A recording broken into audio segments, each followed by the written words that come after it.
and gentlemen, welcome to Bears on Tap. I am your boy Buzz, and I'm joined by my dude, Juice. And we are here to talk the Roquan Smith trade, why the hell we're on the show, and everything else in between. Everything else in between. But before we do that, be sure going on tapsportsnet.com for all your Chicago sports literature and podcasting needs. Following us on Twitter at Bears on Tap, at On Tap Sportsnet, following Juice at Juice on Tap, and me at Buzz on Tap. Anywhere you can listen to podcasts, you can listen to us, 5-star rating review, because that shit's cool and tough. Juice.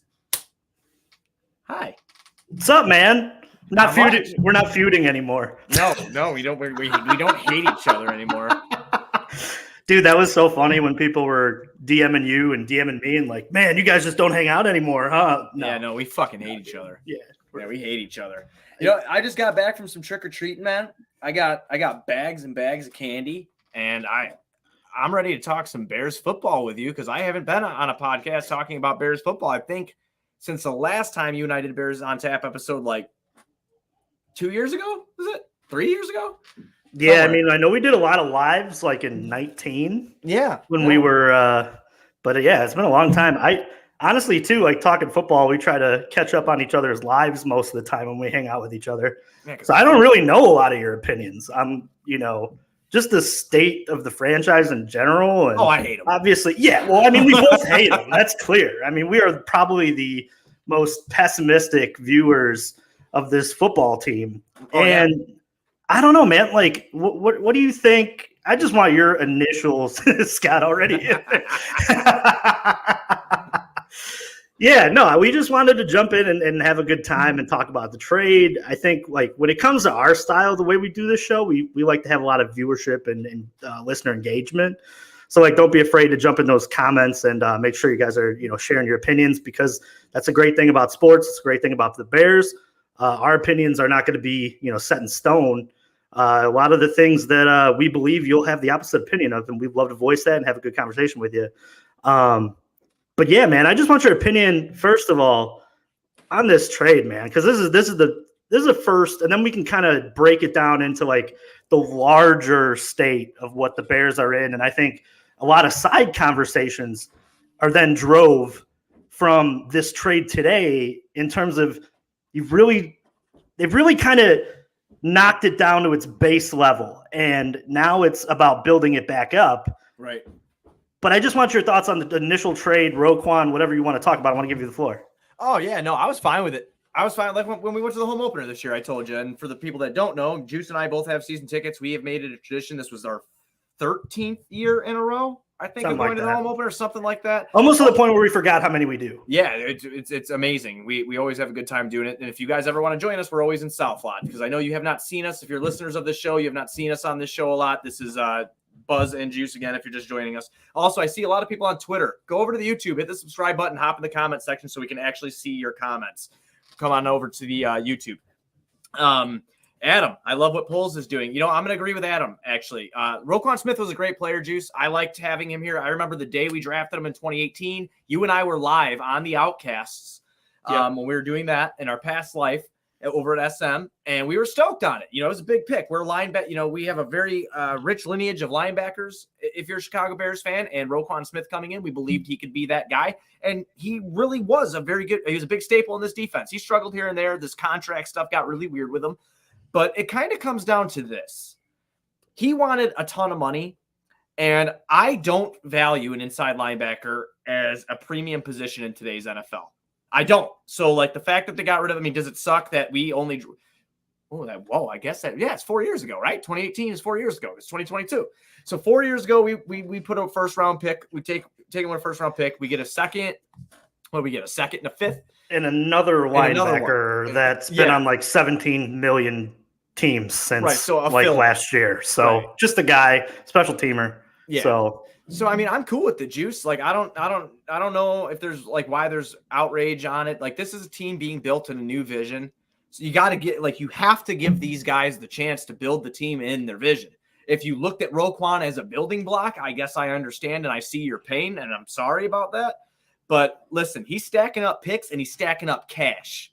Yeah. And that might be a very big thing going forward, because it looks like the best football player on your team, and I can't believe I'm saying this, but I'm going to say it. The best football player on your team right now, at least in my mind, is Justin Fields. Now that Roquan's gone. So you got to take any chance you get to protect that guy, whether it's money for your cap space, whether it's stacking up on picks, getting him some actual targets, getting him some protection on cheap. Go do it. So I'm cool with it.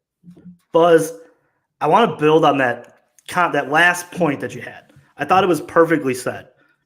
This whole thing for Ryan Poles, as of right now, is going to fail or succeed on the back of Justin Fields.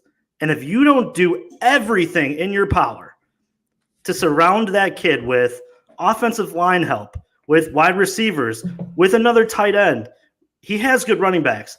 They're trying to help him look at what's going on in the NFL. Jalen Hurts is unbelievable this year. Oh, yeah. Going into it, did we really think that he was that great of a player? But he's got so many weapons around him that it's allowing that talent to show quicker within the development. Right. I look at the Bears as a franchise, and like this trade I think in some ways you could almost announce it as the time where Bears fans started to realize that like linebackers in general, they're great.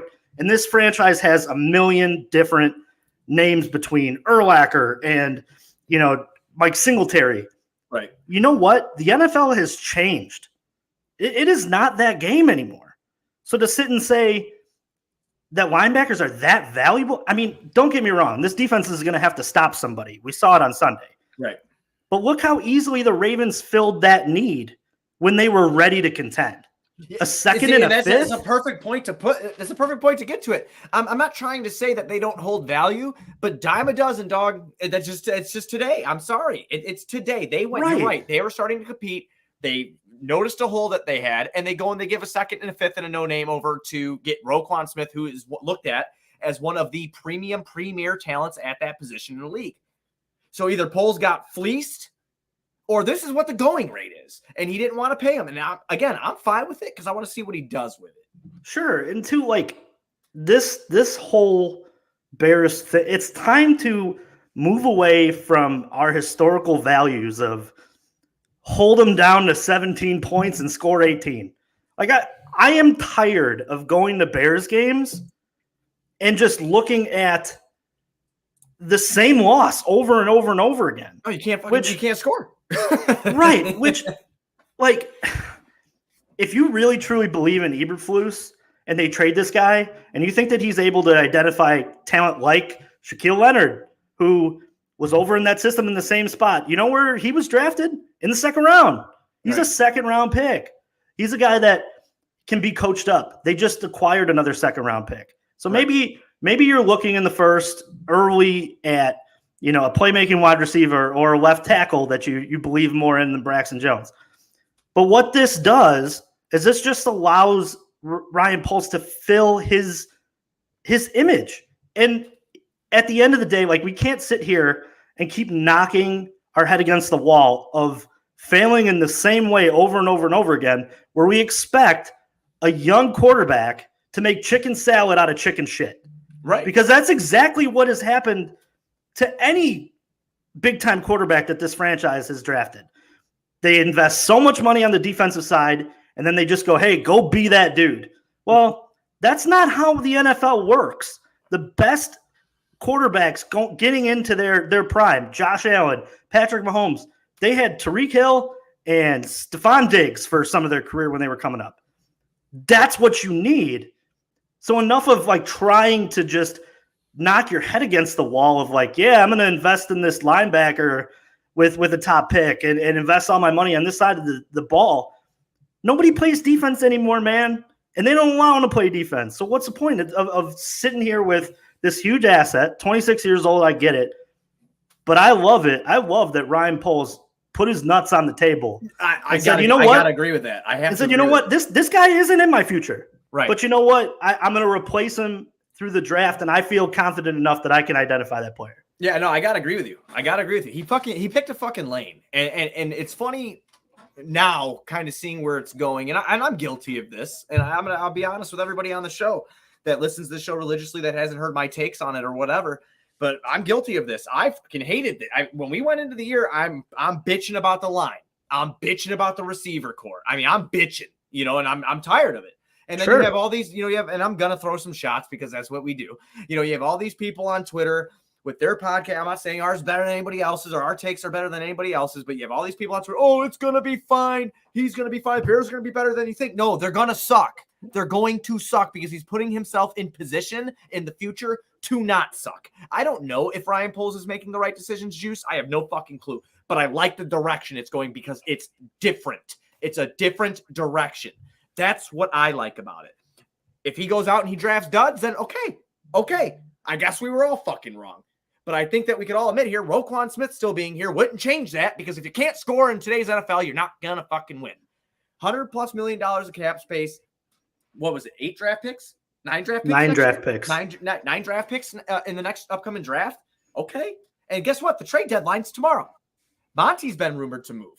I don't know how true that is. I'm not advocating for that because, there are still a couple players I have soft spots for. I try not to do that. As I get older, I kind of lost that, but I do, you know what I'm saying? Like when I told you I don't buy jerseys anymore, No, well, soft spots too in general for you. That's a tough, that's a tough spot to find in your heart. I know. And I like Monty, man. I fucking love Monty. I think he's a hard-nosed running back. I think that he's really embodies what I guess the Bears organization has been, in the running game for pretty much my whole life.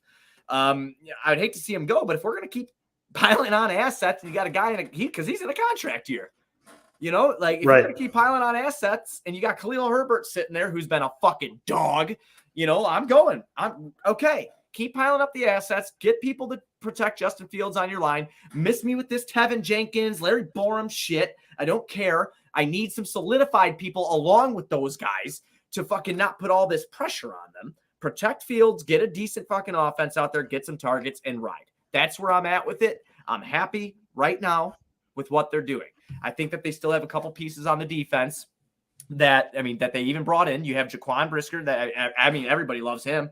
Eddie Jackson seems to be fucking doing real well. You got arguably a $100 million cornerback soon on your team. Pay that man already. Yeah, no shit. Jalen Johnson. So fill in some holes where you got to fill in some holes, man. That's all you got. I know there's a lot of them, but you got money and you got picks. You can start filling them in. Yeah, I think the late, great John Madden said you need to control the line of scrimmage. You win in the trenches in this league. The Bears don't win in the trenches at all, right now.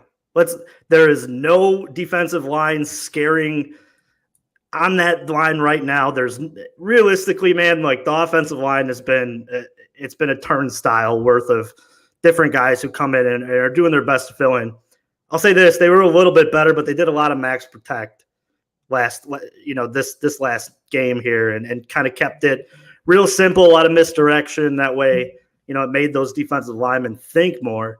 But the thing is, man, you gotta trust. Ryan Poles is gonna be out on the streets if this doesn't work, regardless. So you might as well buy in on the 100% strategy of I'm gonna try to draft this guy, this guy, this guy, this guy, this guy, see if they work out. And 2, you hired a defensive-minded head coach. So you just took from the defensive head coach and said, I'm sure that the conversations were within the front office of, hey, we're interested in trading this guy. Do you think we can let him go? And do you believe in your ability to coach somebody up who we bring in, maybe not this year, but next year, year after that, whatever, to make me the next Roquan Smith? So if you can't talk out of both sides of your mouth and believe in Eberflus and then also be like, they shouldn't have traded Roquan. Because if you truly believe in Eberflus, you should believe that he could find another talent and make another, version within the aggregate. And that's something really funny that you just bring up too, like the believing in Eberflus and the believing in Poles thing. Why the fuck do we have to pick a lanes on what we believe in right now? Why? We don't know what they are, man. Poles, again, like you said, he put his nuts on the table for sure. That's a respect move. I dig it more than I don't, right? But why do we have to be, this is a fucking terrible move, he should be fired for this? What do you mean? This guy walked into this franchise is, I don't care what anybody says. I'm a lifelong Bears fan. I don't care if you think you're more of a fan than me. I don't care if you think I'm a terrible fan, whatever you think. I criticize any fucking chance I get because they've taken too much money from me. They've taken my heart, literally. I'm pretty sure I've been dead for years. I'm not really sure I'm actually really sitting here. And it's just because of this, what the decisions and the actions this franchise has taken. The fact that this is a breath of fresh air and it's something new, I'm cool with. I don't think that there's any way I could be like, oh, this is going to work out greatly, or oh, this is going to be shit. You need to let this fucking play out. And what he has done so far by accumulating picks, because the last guy would trade a second round pick for a fucking bag of Oreos, bro. Mm-hmm. You know what I'm saying? Like, right. And that would piss everybody off. That would piss literally everybody off. And then we'd have to be sitting there trying to convince ourselves that second and third round picks were going to be super fucking impactful off the bat. Like, come on, man. Like this, it's again, breath of fresh air. I'm cool with this. I want to see where it goes. And the only way I will start criticizing anything that takes place is if I feel the same cycle continues where they start investing a ton of that money into the defense. Like, of course, I want money into the defense. I want to be a good defense, but I want to make sure the best player on the field, which assumably is Justin Fields, has the weapons and has the protection. If he does that, I'm fucking cool with it. I like it. And, Roquan's going to go to a good situation, man. He's a good linebacker. He's going over there to Baltimore. He'll be in a good situation. I mean, fuck him now. He's not on the team anymore. I don't care what he did here. He's not a Bear anymore, but good, more power to him. Bears need to lose out. That's what I want. I want the highest draft picks. I want to see what these guys can do. I'm not usually a fan like that. I'm really not. But at this point, I don't want to see Justin Fields running around the fucking field for the rest of the year about to get got, man. Like that's it's exhausting for you and I to watch. Could you imagine being him? Yeah, no, I think just it reminds me so much. And as you guys know here, if you've watched several different shows on this network, I do some of my best work on Cubs on Tap, as you do some of your best work on Bulls on Tap and Sox on Tap. But it just reminds me in so many different ways of a couple different, the Cubs when they tore it all down. Mm-hmm. Like the Bears are very much in that spot of taking the leap into the modern day NFL. Having the athletic guys on the outside. I mean, we're still talking about a franchise that doesn't have realistically a good wide receiver that we've ever been able to wear the jersey of. Marty Booker, maybe. Hey, that's my guy. Right, that was Marty Booker's the equivalent to Kirk Heinrich. We were like 8. Dude, how old are we now? We're old as hell. But you're out there trick-or-treating with 3 little girls out there, man. Yeah. That's how old we are now. Oh my God. And I'm out here having acid reflux at 1 a.m. That's exactly where we're at now. But dude, it reminds me so much like when Theo got there, their scouting was not up to par. Like they were looking in the wrong areas. Some of their scouts didn't have cell phones. They're still calling off a pay. It's just so odd. If you ever go through paging somebody, be like, just some weird shit that was going on there that they were just cheaping out on. But now, it just to relate it to what's going on with the Bears, it's like now this team has accepted the fact that it's good to have a game managing coach, a guy who has his hands in everything. He's working with the special teams coaches. He's working with the offensive coordinator, the defensive coordinator. He's working with the GM. There's continuity there. There's building of this. An Acme term. Yeah, there's building of this thing, this rapport of how they evaluate players and how they build their roster. Yeah. And 9 times out of 10, when you do that and there's understanding and a direction with it, it works. It may not work right away, but within the trials and tribulations of getting players and drafting players, you're going to find your guys. You're going to find guys that change the game. White Sox term there. So I'm not ready to talk about it yet. Yeah, right. But it's to relate it to that. It's the same as having a manager that can buy you a win or two. Let's talk about what Eberflus and his system and his knowledge of the defensive side of the ball can do for maybe an average player. Maybe it makes that average player above average. Maybe he's able to coach, that guy up to be his full potential.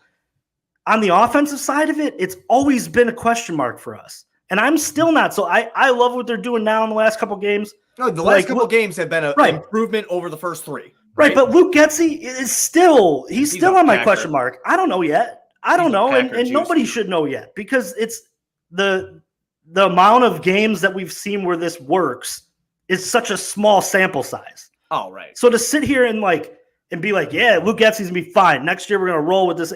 No, man, we don't know yet.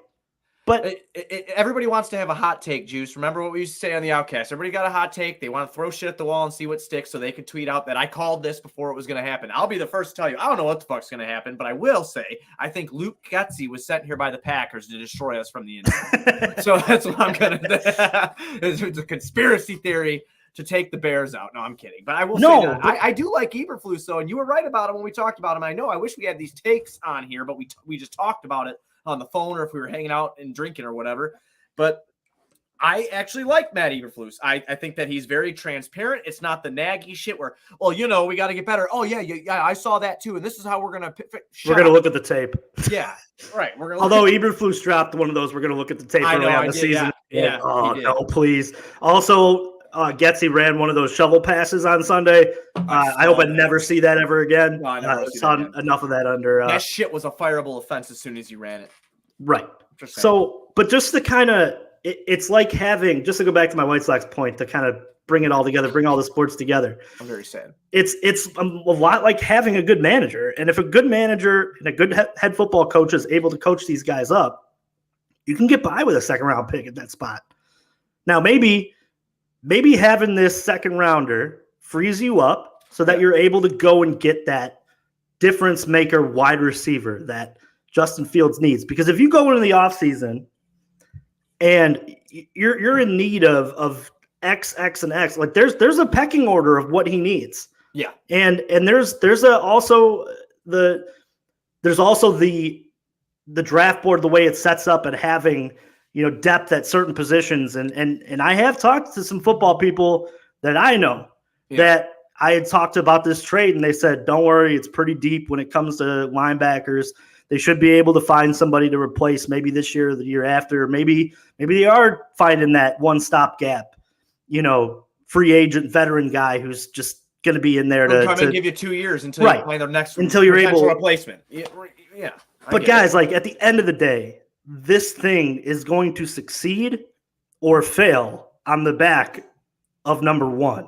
Oh, 100%. And if you don't make every single move with him in mind, then it's not going to work. Well, right. See, the money needs to be allocated in these places, in my mind. You tell me if I'm wrong. But line, weapons, okay, for Justin Fields, line and weapons on the offense. Hey, I like Khalil Herbert, but you and I have been saying this for years. The running back position isn't what it was when you and I were children. No. The reason I keep saying that is I went to my dad's, dude. I found my old card book, like an LT rookie card in there and all that shit. But remember how awesome, like Deuce Staley and Deuce McCall, like that. Those were guys that carried offenses, for Madden 2002 on the GameCube, man. Alexander shit. You know what I'm saying? Uh-huh. But it's not like that anymore. No, it's just not. They're a dime a dozen. So I want money going towards the line, weapons for Fields to throw to, and then when you want to bring it to the back end into the other side of the ball, I want Jalen Johnson getting his fucking money. I want my secondary getting their money, and I just need a good front. Give me a good front. You give me that good front so they pressure the quarterback. I don't care if it's me back there. That's not true. I wouldn't intercept a fucking thing, but I would try. Somebody a little bit better than me. I give you a shot. You'd give me. You'd know the hits principle. I can give you about 3 good fucking minutes out there, man. Where I will get praised on hustle. You would have touched down Micah Parsons on that return there. You would have made sure that you had that. I would have fucking laid him. I would have jumped into him and took the flag. I'm telling you that right now. Drop that old elbow. But that's what I'm saying is, like, when you look at a linebacker, man, like Roquan, $100 million, I just don't think is smart money. No. It's just not smart money for that position at this time and where we're at in the current NFL. You can have your ties to them. You can love them all you fucking want.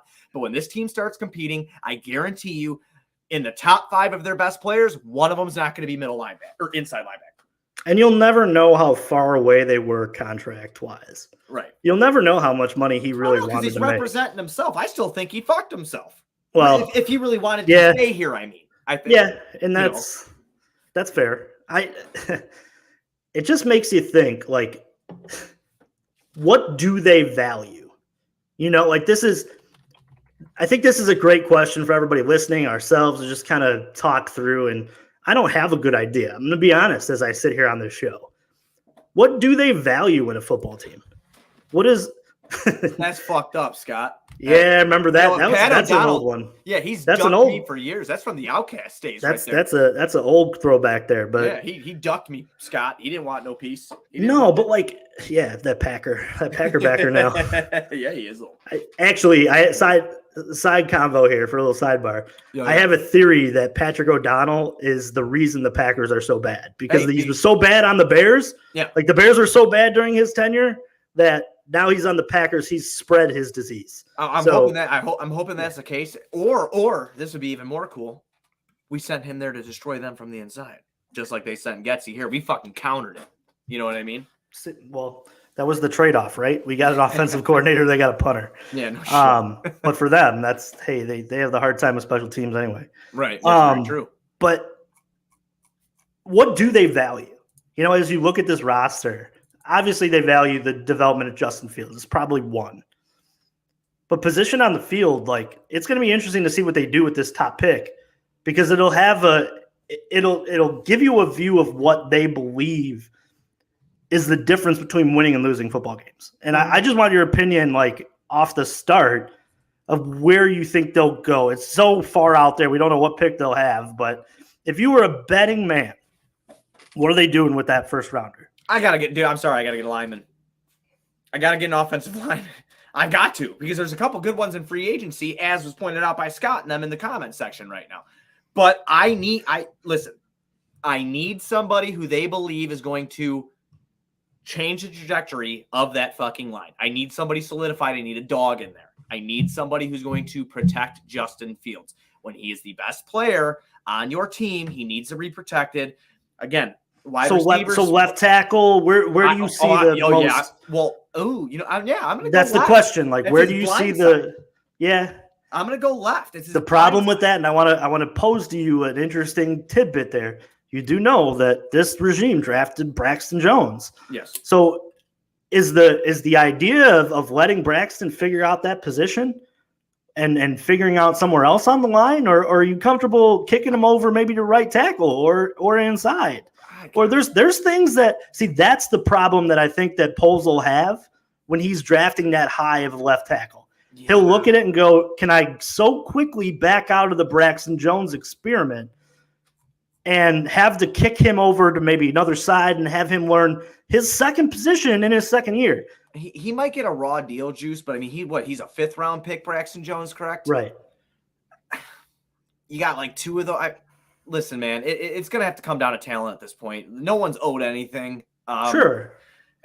And I'd hate to even try to throw a hot take out there just because I don't know what I kind of trusting what Eberflus is doing right now within what he's trying to figure out on the line. I mean, he's got not a lot to work with, man. So right. If they were to get somebody to protect Fields' blind side and it meant Braxton Jones either had to move or he was second on the depth chart, then so fucking be it. They got to think because what's happening now isn't working. Right. I mean, and I want to just real quick. I want you to finish your point, but I want everybody who's listening to this and getting in the chats to make sure that they're commenting what they would do. It's an interesting thing to sit and think about because that's where this is now. For the next whatever how many games are left of the season, it's a matter of making sure Justin Fields progresses and gets to the end without getting killed. That's exactly where this is at. Right. You're not trying to win football games as much as you were a couple weeks ago when you beat New England. That's a standard has been set. Obviously, you're trying to get better each day, and they're going to try to be competitive. And I think and the players don't want to lose. Right. So, I mean, we all and in the scheme of what the NFL is right now, anybody seems to be able to beat anybody right now. Right. Other than Buffalo, Buffalo seems to be just on a tear. It's their year. I think it might be their year. Dude, I hope so. They're they're like my low key AFC. I always kind of rooted for Buffalo, and they've been snake bit so many times with wide right and all that and whatever. Yeah. But to each their own. Like, I mean, yeah, I mean, we've been snake bit here too. All the time. The double doink is still very well in our hearts, man. Like, it's hard to even talk about, but it is. It hurts me. But no, like I think it's interesting to sit and like have those conversations and Ron just commented underneath. I want you to bring that comment back up. Yep. Ron Lewis on this show has absolutely been the guy who sits and says like the best thing you could do for offensive line is to have the set chemistry within like these are the set positions that these guys are going to play and to build it. Like it's a reason. And he's told me this while we were at the end of the Cubs on tap days when 20% of the conversation before the show was spent talking about the Bears because we were so pissed off at what we saw or whatever. Oh yeah. But Ron Luce, member of the show, has always said that at having that chemistry is so important playing the offensive line. It's to move people all around. I'd love to see, that they want to kick people in or out and to bump them in the left guard. And I'm glad that he commented in here to say that it is easy to make that move and that's something that they could do. I too would love to see left tackle. I fear that because Poles has the background of being a guy who is a savant of the offensive line, that he will leap for wide receiver with this pick. And I wouldn't be mad at it. In the first round? I do. I truly think would you I mean, I know you just said you do want a lineman, but I mean, could you live with that, or would you be like, man, you kind of blew that pick? Well, I think that wide receivers are right, but he's got to be elite. And that's what I'm saying. Yeah. I think that while I would be, this is what I think is going to happen because I think Poles is a matter of a guy who can identify guys maybe not later in that draft, but maybe in that early second round pick that you're having. Okay. That where you're not losing too much of that. Okay. I'm not going to be mad if they pick left tackle early on. I'm not. I'm going to be probably pretty happy about it. I just fear that there are playmaking wide receivers, and the need and the glaring issue this whole season has been obviously the offensive line, but in a lot of ways it's Justin Fields throwing a dime and nobody on the other side to catch it. Right. So either way, I accept that. I understand that. Yeah. Either way, I look at and you know what? I don't think we've even ruled out the fact that maybe they take those 2-2s and they move up and they get a left tackle and a wide receiver. Get in there man. And then maybe you're able to add, some offensive line help here and on the defensive line via free agency. I just love the fact that with 9 picks, you have that ability. No, there's a ton of flexibility. Ryan Pace would have never had that ability to do that. Right. Because he never had 2 second-round picks. No, he fucking shipped everything out. Right. So just to be a Bear fan here and to sit here and have these conversations, the amount of possibilities are really endless considering the fact that there are so many different scenarios that they could play out because they have money, capital, needs. I think too, like the biggest thing too about being a free agent and looking at this team, the Bears have so many needs in the starting rotation that like if you're a free agent, like you're probably getting that spot right when you sign. You're not coming in to compete for a job. That's a really good point. You're coming in there. You're basically getting handed. I don't want to say handed because you're gonna have to prove it, and all the reports that come out during training camp, OTAs, blah blah blah blah blah, whatever. But you're pretty much coming in here and being like, okay, this guy sucked last year. I got a little weight behind my name. I'm taking this job, and I'm getting a bag. Would you be mad if they used that early pick on somebody on the defensive line? I think that's maybe my nightmare scenario. Like they get the third best defensive lineman, it's exhausting. which would be okay, but I'd be like, nah, you better do right in free agency by Justin. It goes if back that's to the the point case. It goes back to the point you just made. There's so many different fucking ways to go with this. Like there's holes everywhere. So like if they thought that this guy, I don't want to be mad about what he does in this upcoming draft, especially with the picks that he's accumulated, right? Sure. I don't want to be pissed off about anything he does, but if I sit and I think logically about it, my first concern as a fan, I don't fucking work for the team. I don't work in the NFL, and there's a reason I'm in my basement behind a cinder block wall talking sports. I don't work in it. I just cover it. I don't know which way I'd go if he did that. I think I'd be disappointed, to answer your question, though. I think I'd be disappointed because I want the protection, or at least a crutch for Justin Fields.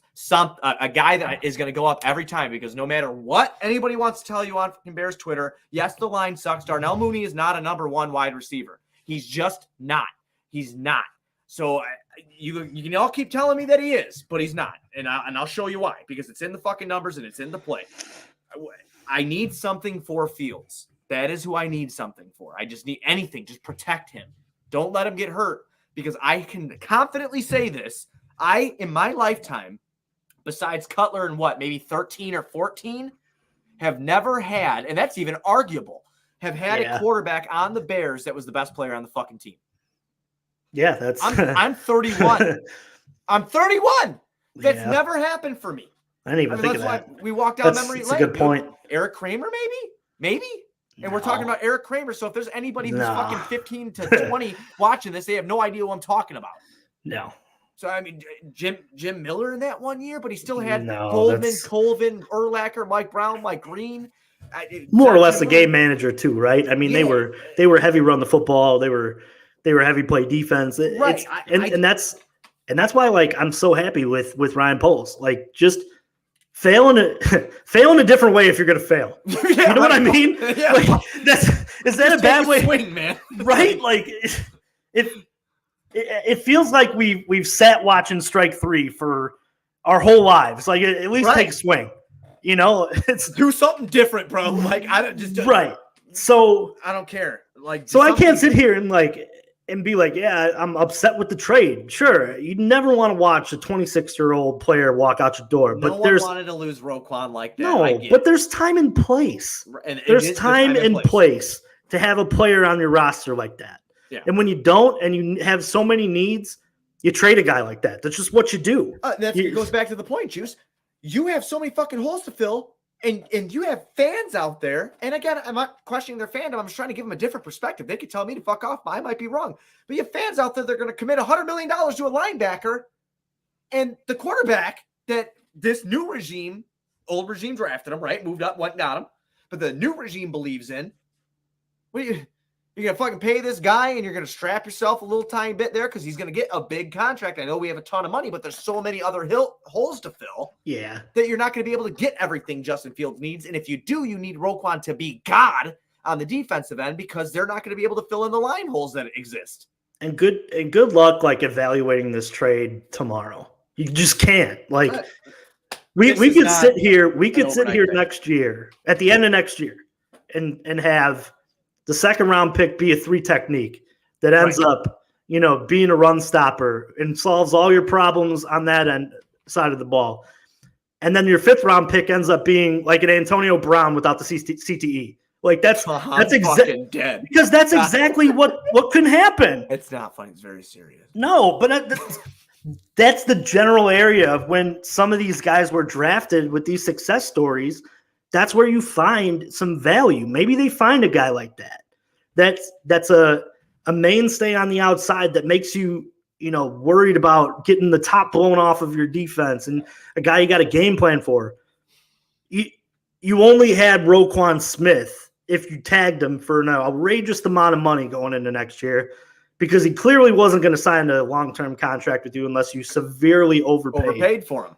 So as I sit here today, and I, as every single person in this chat listening to this show on Twitter right now, formulating their own picks, have the right to go, I don't know right now, but you know what? I'm going to know in 2 years. And in 2 years, we'll look back and we'll say, you know what? That was the wrong move. But in the moment, when you look at what is available and what you need for this football team, it makes a lot of sense. It really does.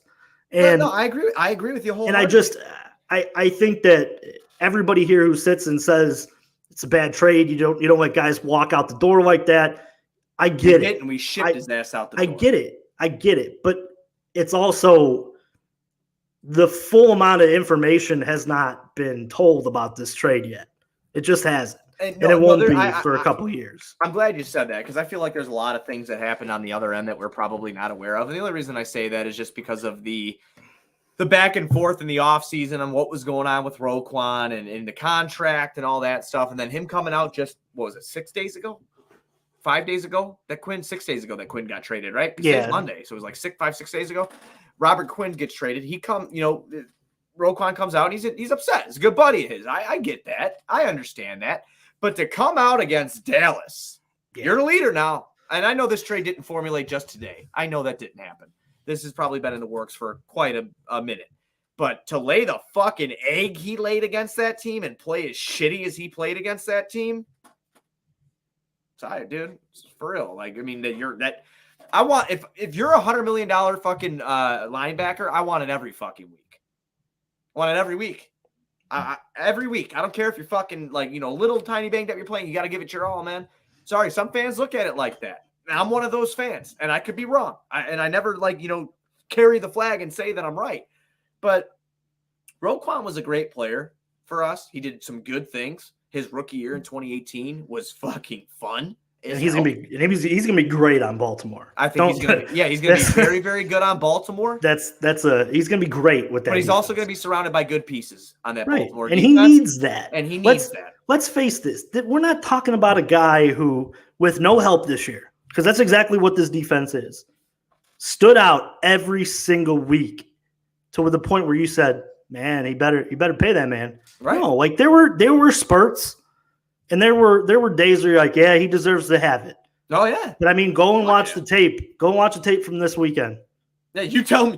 Tell me that. Yeah, you fucking tell me. If an alien came down and I said, which player on that defense wants the most amount of money and which one deserves it, Roquan probably wouldn't have been the one that's picked. No. To me, it probably would have been Jalen Johnson that you're looking at. The alien would have been like, yeah, that guy. Because no, they don't even throw at that guy. When they do, it's broken up, and it's the ball's hitting the ground.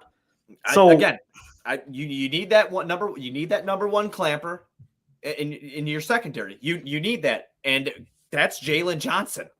Then I look, and there's a premium value for that position. Right, and I look at the defensive line. You got to bring in some talent there to get to the quarterback. So then you give guys like Eddie Jackson, Jaquan Brisker, and Jalen Johnson opportunities to become the playmakers that you want them to be. Remember, a smart man once told me that you're only as good as your front. You're only as good as that front seven. A smart man told me that one time. Yeah, a smart man told me that. Who was that smart man? His name is fucking Juice. Oh, no. Well, maybe. What, did you get it from your dad? Did you get it from your dad? No, that was that's I think that's an old. I take a lot of stuff from John Madden. R.I.P. to my man. I played a lot of Madden when I was growing up, man. And no, but really, think about it. Like when you watch those linebackers, if the front seven isn't doing their job, you're out to pass. You got no chance. You give me a good line. You give me a good line for the most part, a linebacker here or there, not a fucking $20 million a year linebacker, but a linebacker who can do the job, and your secondary's in good shape. You're gonna have a good time. You're going to have a good time because you're going to be creating turnovers. And that's the thing. I think when you boil this trade down, you boil it down to Roquan Smith was not going to be the reason you win a Super Bowl. Oh, 100%. He could be a piece that helps you win a Super Bowl. Don't get me wrong. Yes. No, yeah, he could be the best, damn near the best player on a Super Bowl winning defense.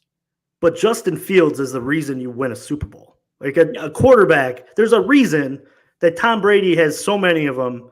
That almost the same, like look at the Packers. There's a reason the Packers win the division every year because no matter what, they still got 12. A little different this year now, which is kind of nice to see.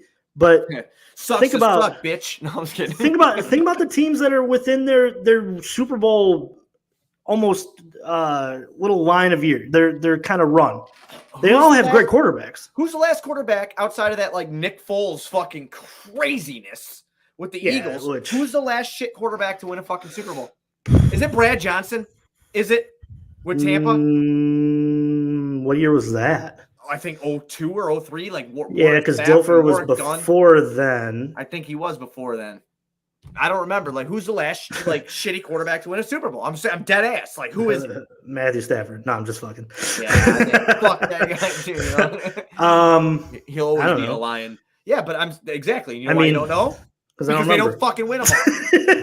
That's why you don't know. I don't remember. You got to be a good quarterback to win the goddamn thing. Nick Foles, but I mean that's just off the wall weirdness that sometimes happens in sports. And he played like God. Nobody thought that the Phillies were going to be in the World Series. Sometimes teams just get hot. That's exactly what happens. You figure it out, but that's not sustained success. Right. There's a reason why the same guys are always in the playoffs, because they're the best at the position.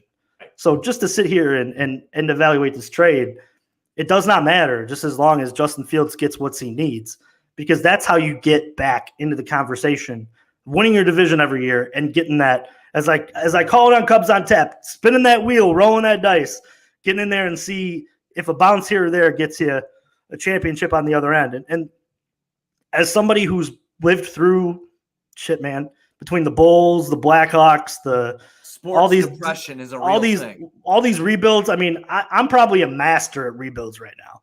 Oh, I mean, especially you two with the White Sox on your side too. We are masters. We got PhDs. You know how sick it is? You know how sick it is the fact that even when I was a kid and I'd get a video game, you think I'd just fucking log on with my team and play to win? No, I had to fucking rebuild the Bears, the Bulls, the Sox. No, you always went through the season, right? You simulated to the end so you could you get the first fucking draft pick. Because you were going to be 5-12 anyway. Yeah, so I suck, because this is what happens all the time. I'm tired of it. I'm tired of the suck. And then you're like, all right, now the fun starts. Now you have to build.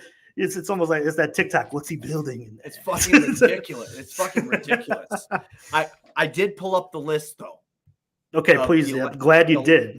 So if I could go down, I'm gonna go to the quarterback. I'm gonna read a list to 2010. Okay. Fair? I love that. So we'll do 12 years. Matthew Stafford in 2021. Tom Brady in 2020. Patrick Mahomes in 2019. Tom Brady in 2018.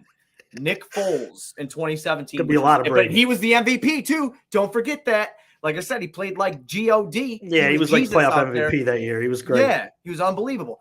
Before Nick Foles, another Tom Brady. Peyton Manning. Tom Brady. Russell Wilson. Yeah, well, Russ went to 2. Good quarterback. Trash now. Joe Flacco. Yeah. And hey, he had a good year. He was the MVP of that fucking game. He had a good year that year with Baltimore, but still at the end of the day, we know what Joe Flacco was. You know what I'm saying? So right now. So what year are you at? I'm in 2012. You're 20. All right. So go down physically and mentally. Yeah. Right. Yeah. so 2011. Yeah, I wish. Right. 2011 is Eli Manning. Okay. 2010 is Aaron Rodgers. 2009 is Breeze. 2008 is Roethlisberger. 2007 is Manning. 2006 is Eli Manning. I'm sorry. 2006 is Peyton Manning. 2005 is Ben. So basically, in 2002 was Brad Johnson, and 03 and 04 were Tom Brady again. So basically, you can make an argument over the last 20 fucking years. That there's maybe 4. There maybe. Did you count 4? I counted 3. Who were you? I did Flacco. Because Eli kind of blows sometimes. I put him in there too. I did Flacco, Manning, and Brad Johnson. Everybody else is fucking badass besides Foles. True. But again, I counted Foles in that. But he was the second coming of Jesus Christ. I can't do it. Can't do it. Trash. I know that, but I'm just you're making the point that like sustained success is built on having that position. Right. I'm arguing for Foles because he was very good that year. So let's go by percentages. You look at it, I mean, the percentages on that being that one-off team is not good. No, it's fucking bad. So figure it out. So figure out the quarterback position. Make sure you invest every single asset to make sure you do, because a sustained success. God damn, it's a tongue twister. Yeah, right. Double S's is built on if you're able to develop your quarterback, and if you have a good quarterback, he solves a lot of problems. I mean, imagine how many years that Aaron Rodgers walks out there without, with making Devontae Adams what Devontae Adams is. You get comfortable. You're able to. Don't get me wrong, great player, but how many different names other than Devontae and Jordy Nelson went through there? You're like, who the hell is this guy? And he's still, 1,000 yards and eight touchdowns. And like, do you remember like fucking Austin Collie? in Indy with Peyton Manning and shit. I mean, and like these fucking one-off wide receivers that like these guys made, like, oh my God, I got to take him in fantasy football. This guy's fucking raking. It's because he had a good quarterback. Right. And we've never had that, man. Like, that's what I'm saying. Starved for it, man. I'm dying and I like what I'm seeing from Fields. Just to kind of move to the conversation a little bit towards that. Right. I do like what I see. I think he's taken some steps. I'm very interested to see how this offense. Well, too, I'm interested to see how this offense evolves within what they're doing right now. Well, I'm going to go Matt Nagyism. What's 2.0 of this new run the football? Kind of pull out on the outside, get them moving to where it's one half of the field. Like, what's the next wrinkle of this that they're able to install? I think like you can do this for a good amount of time, but eventually like this kid's going to have to stand in the pocket eventually and make throws. Like that's just what you can't just keep sending two people out in routes and having Max protect. Right. And then when it breaks down, just letting them run around like crazy. That's just, we can't have that. But I got to give Fields credit there this year. I think he wants to do that. I think that he's just like the rollouts and everything that all the fans were calling for and all that shit. That needs to happen right now. But if you watch him drop back, for example, that play in the fourth quarter in Sunday's loss to Dallas, sure, he got blindsided like a motherfucker. He did, but he tried staying in that pocket and making multiple reads. It's around like the 6-minute mark or something like that in the game. I put it in my phone actually. I didn't even know we were doing this show today, but I put it on my phone. It's. I have no idea, man. I think that he wants to be a pocket passer. I just think that he doesn't have the people in front of him that can make that happen. Yeah, and I mean, I think it comes within development. It comes within getting comfortable with the offense, getting comfortable in the pocket when you finally do have a pocket. It's things like that they can eventually do to take this offense to the next step. Maybe you end up doing less and less of what they're doing now, right? And more like when you have playmakers on the outside, like you said, you're able to throw different wrinkles. But yeah, man, I think that I think you got to be happy with somewhat of a. The only thing is that you always wish you could have got more out of Roquan. Getting more back for a player like that. But let's face it, man, like.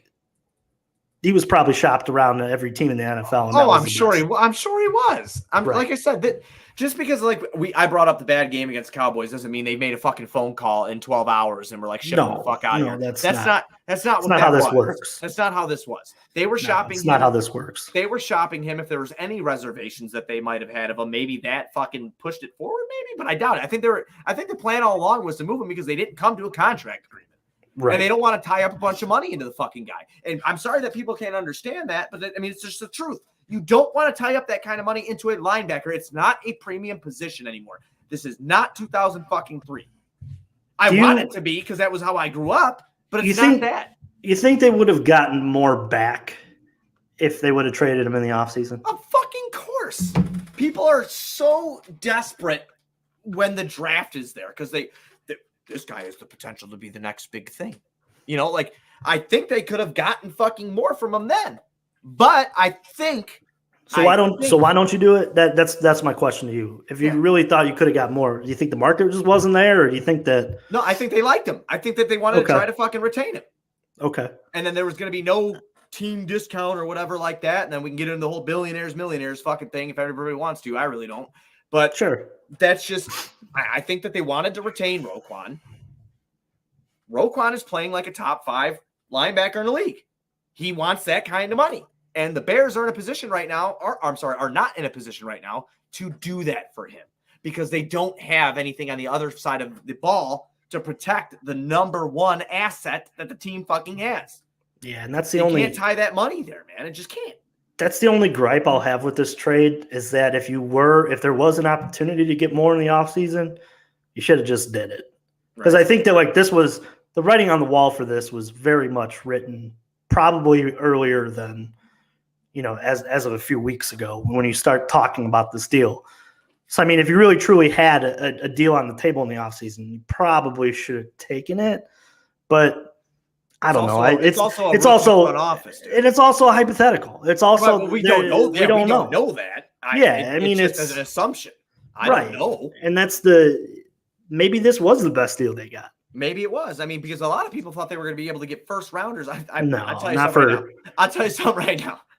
If the Bears would have got a first rounder for fucking Roquan Smith, I would have fucking smashed a bottle of bourbon tonight in celebration. Yeah, I mean, you're not getting way. Not for what, 9 games left, something like that. You have no chance you're getting. Oh my God, we're getting some crazy comments in here right now. So yeah, let's hear it. I want to see it. Are you seeing what the fuck is new? Dating for all tastes and ages. I don't know what I taste like.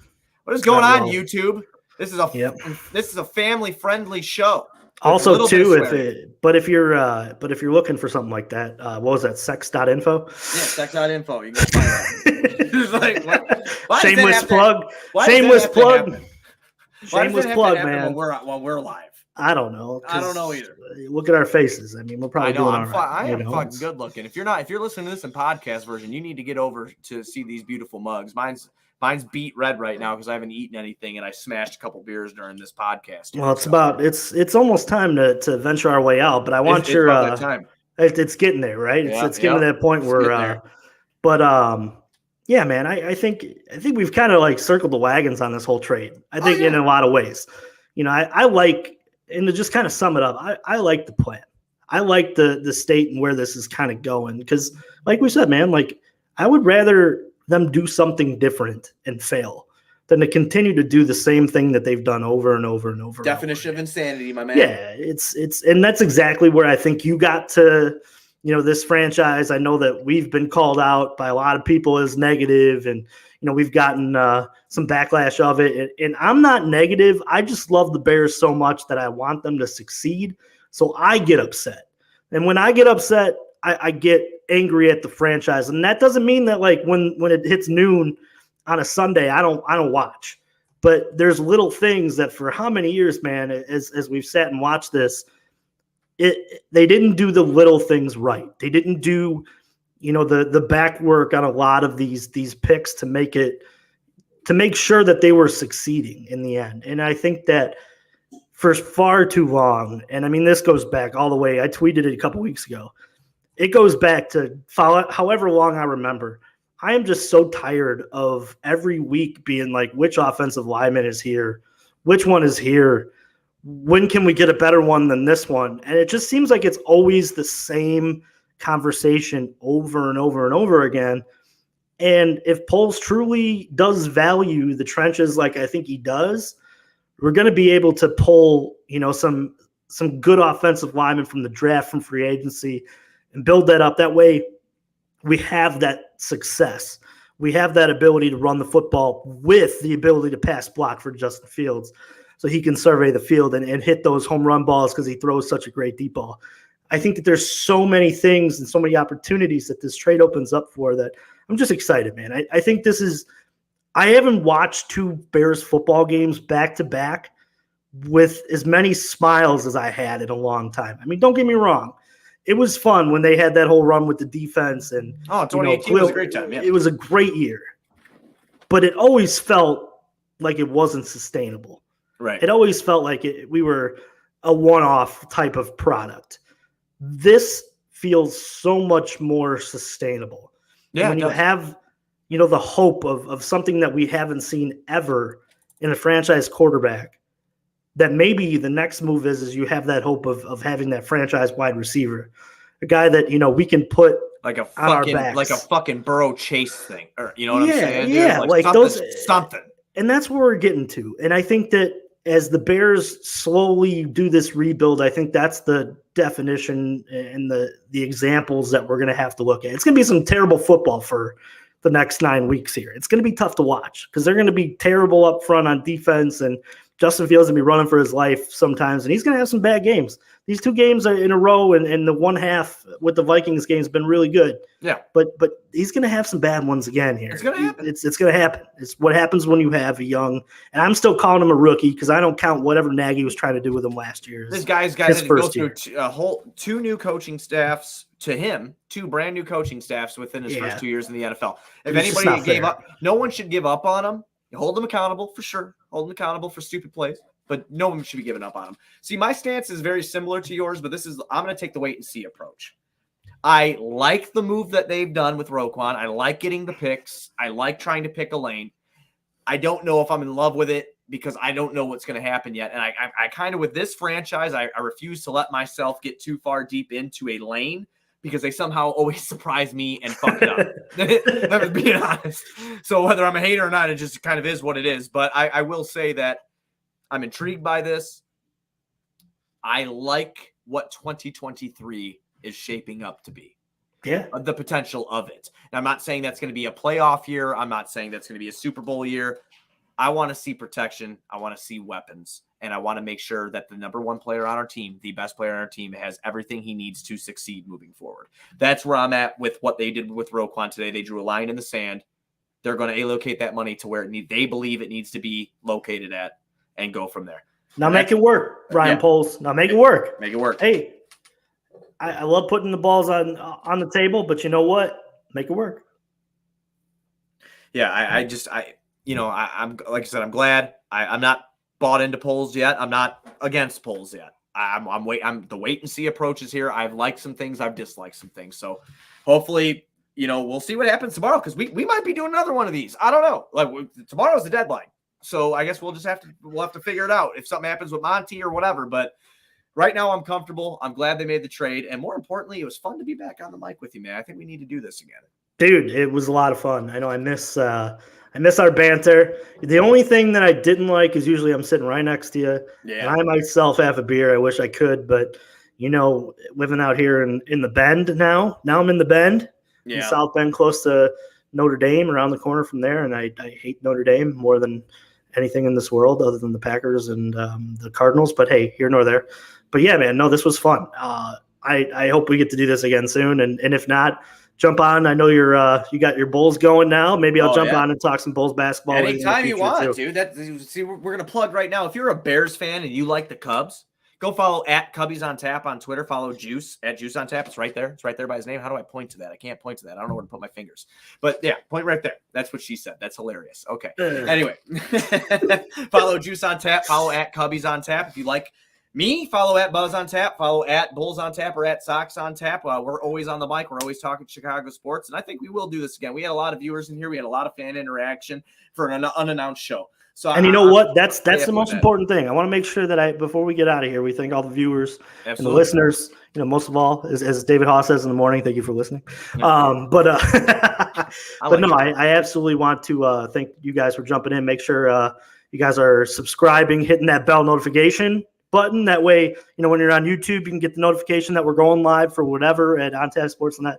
And make sure you guys are following, all our stuff. That way we can give you the best Chicago sports media coverage as we can. Remember, we're for fans by the fans. Yeah, absolutely. Every day of the week. I don't know when this podcast will be recording next, but I will tell everybody that Bulls on Tap will be recording tomorrow night after the Bulls. Who the fuck are they playing tomorrow? The Nets. Oh my God, the Nets. They're playing the Nets tomorrow on national television. So I will be live on there. Juice, if you want to hop on there, just let me know. Second thing, I want to make sure I plug this. Cubs on Tap will be doing their off-season wish list show, which will be a lot of fun with a lot of money to spend and some holes to fill. The Cubs, obviously, we're going to be talking some World Series stuff. We'll be talking about the new rule changes that'll be in baseball next year, things we like, things we don't like. And I think we're going to go full barn for the off-season show, which will we're going to slowly peel back the curtain on how all of our lineups will look throughout the offseason. So we're going to talk about the main parts of what we believe the Cubs are going to be doing and who we want as a full barn here. But I think we're going to do that show later in the week. Cool. I had talked to Ron. I had talked to Joey and to Teddy Freddy, Mr. Tyler, about the getting on the mic again and making sure that we're talking about some Cubs and some World Series stuff, which we'll be doing some MLB stuff kind of, it's trickled in here and there. So, yeah, that'll be later in the week. And like you said, you're going to have the Bulls on tap stuff tomorrow. Absolutely. Tomorrow night, right after the Bulls take on the Nets. Everybody, thank you for joining us on Bears on Tap. Buzz and Juice are getting the fuck out of here. Have a happy Halloween.